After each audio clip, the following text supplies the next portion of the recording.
உணவே ஜீவசக்தி, உணர்வே பிரம்மஞானம். அன்பே சிவம், மனமே குரு.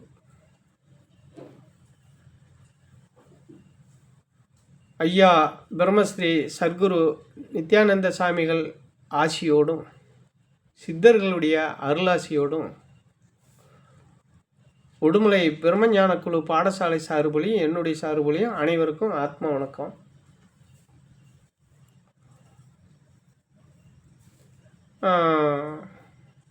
மெஞ்ஞானம்ங்கிறது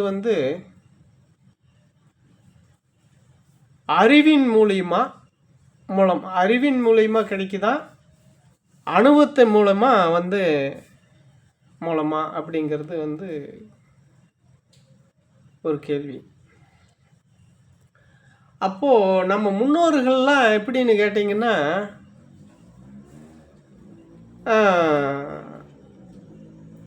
அறிவை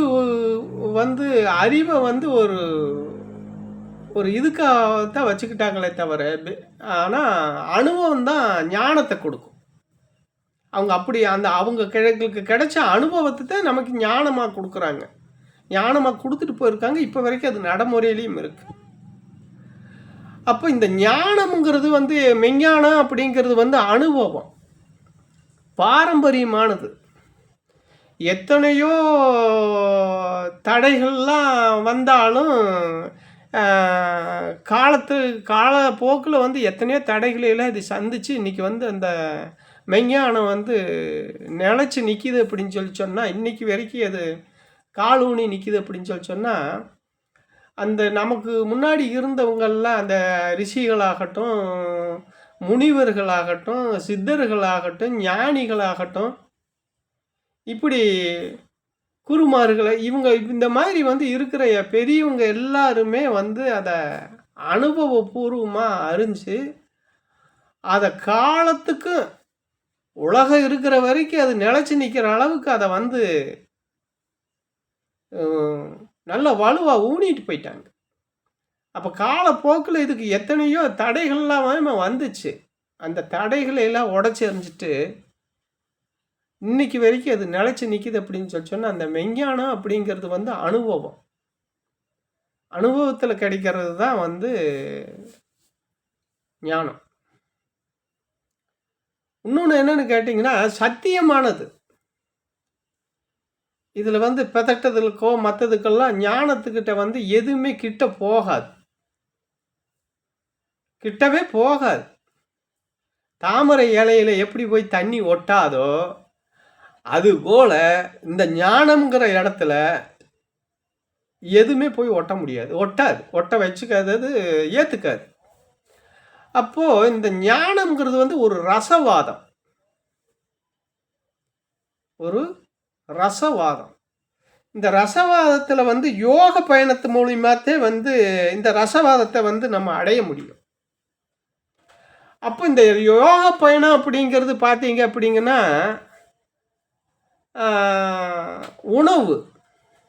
உணவு கட்டுப்பாடு, வாழ்க்கையில் அறநெறியோட, தர்மத்தோட, சத்தியத்தோட வாழ்கிறது. அப்படி அந்த இதுலாம் நீங்கள் பயணம் பண்ணும்போது அந்த பயணத்து மூலிமா நமக்கு ஒரு நேரடியான ஒரு அனுபவம் கிடைக்கும். அந்த அனுபவத்தில் பார்த்தீங்க அப்படின்னு சொன்னால், உணர்வு மாற்றம் நமக்குள்ளே ஏற்படும். உணர்வு மாற்றம் நமக்குள்ளே ஏற்படும். அப்போது அந்த உணர்வு மாற்றம் வரணுன்னா தியானம், பிராணாயாமம், கிரியை, இப்படி ஒரு மனதை ஒரு ஒழுங்கு செய்யறதுக்கு இது கருவிகளாக இருக்குது. இந்த மனதை ஒழுங்குபடுத்துறதுக்கு, உணர்வு மாற்றம் வர்றதுக்கு தியானம், பிராணாயாமம், பிரத்யாகாரம், தாரணை, இது எல்லாமே நமக்கு கருவிகளாக பயன்படுத்திக்கலாம். நம்ம பயன்படுத்தும் போது நான் சொன்ன இந்த ரசவாதம்ங்கிறது அந்த ஞானம்ங்கிறது ஒரு ரசவாதம், அது நமக்குள்ளே உருவாகும். அப்போ அதுக்கு எதை பயன்படுத்தணும்னா, இப்போ நான் சொன்ன மாதிரி இதுகளை எல்லாத்தையும் பயன்படுத்தணும். அப்போ இதுகளெல்லாம் நீங்க பயன்படுத்தும்போது பயிற்சி மூலியமா நல்ல உயர்ந்த நிலைக்கு வந்து இந்த இதுகளெல்லாம் இந்த பயிற்சி மூலியமா நீங்க வரும்போது, நல்ல உயர்ந்த நிலைக்கு வரும்போது, இறைவனுடைய அருளு தானா கிடைக்கும் உங்களுக்கு. அந்த இறைவனுடைய அருளு தானா கிடைக்கும். அப்பத்தான் வந்து வந்து நமக்குள்ள பலவிதமான மாற்றங்களும் உருவாகும். அந்த மாற்றங்கள் தான் சித்துக்களா மாறுறது. அவர் சித்து வேலையெல்லாம் செய்கிறாரு, சித்து இதுக்கெல்லாம் வர்றாரு அப்படின்னா, அப்போ நான் சொன்ன இந்த பிராணாயாமம், தியானம், இந்த மாதிரி இதுகளெல்லாம் வந்து நம்ம வந்து பயன்படுத்தணும். தியானம், பிராணாயாமம், பிரித்தியாகாரம், தாரணை இது மாதிரி இருக்கிற ஒவ்வொன்றையும் நம்ம இதுக்கு பயன்படுத்தணும் அப்படின்னு சொன்னால், அந்த சித்துனால நம்மகிட்ட மாற்றத்தை உருவாக்கி அந்த சித்து நிலைக்கு நம்மளை கொண்டுட்டு வரும். அந்த ரசவாதம் நமக்குள்ளே உருவாகி, அதுதான் சித்துங்கிறது. அதனால் வந்து இந்த நிலைக்கெல்லாம் நம்ம வரணும்னா மிகப்பெரிய அளவில் நம்ம பாடுபடணும். இதெல்லாம் வாயில் சொல்லிட்டோம்.